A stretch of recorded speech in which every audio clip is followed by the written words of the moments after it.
Afgelopen 2 dagen bezig geweest met deze Opel Astra Tourer in een roze-bruine kleur. Met ruim 2 ton op de teller. Ik heb een aantal zaken gedaan. Dus glaspolijsten, een kras uit de voorruit gehaald.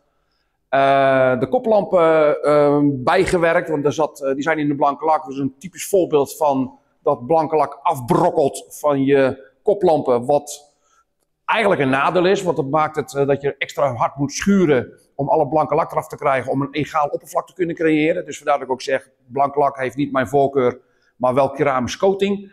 En daarnaast heb ik de wagen gepolijst met de polijslijn van IGL, de F1, de F2 en de F3. En daarna de wagen in de wax gezet, de nano-wax van IGL en IGL Premier. Hierna zie je foto's, stukjes film, wat ik bij elkaar gezet heb in dit stukje korte vlog.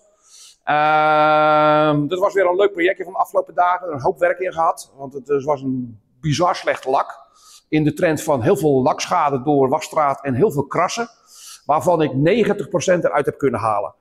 Goed, je krijgt van mij nu de foto's en een wat kleine stukjes film. En daarna dan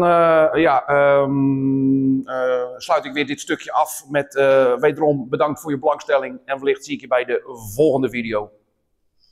Ciao.